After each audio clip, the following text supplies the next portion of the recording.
Remember when Trump promised to fight for the American worker? How he promised sweeping changes to the US economy that would benefit the middle class?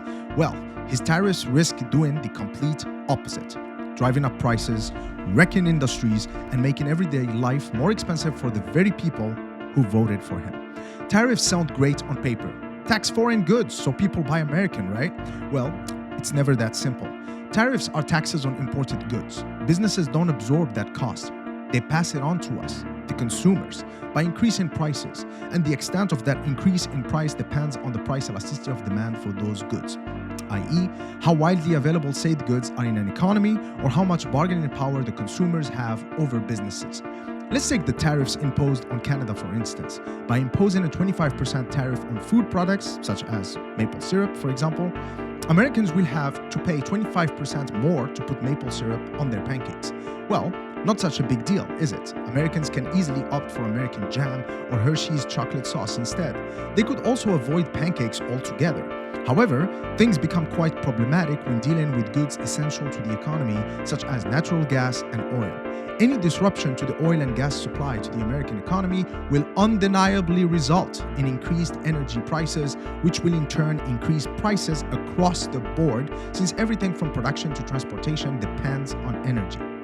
That's what is referred to as cost-push inflation. Trump's tariffs are targeting America's three main trading partners, Canada, Mexico, and China.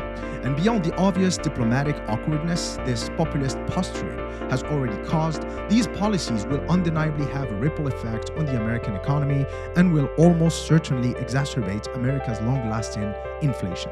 Some might say that while this is true, there could be a few basic solutions to this problem. For instance, why don't we just produce everything locally? Or, these policies will lead to a relocation of businesses into the US, thus creating more jobs for Americans. While these scenarios sound legitimate in theory, in practice, they are nothing but a delusion. The American economy cannot produce everything locally for a variety of reasons. Let's get back to the oil and gas situation. While it is true that the US can produce enough oil to sustain itself, importing oil from Canada through pipelines as part of the NAFTA deal is way more affordable. Moreover, the American capitalist system means that oil producers and traders are always looking to buy oil when global prices are low and export it when global prices are high. So even if the American economy can guarantee a high enough level of production to satisfy the local demand, there is simply no appetite for this modus operandi. In other words, it isn't economically viable. On the other hand, manufacturing made in America products may be easier said than done. American workers earn some of the highest salaries in the world. In fact, the US ranks second, sandwiched between Luxembourg and Switzerland. So production costs in the US are astronomical.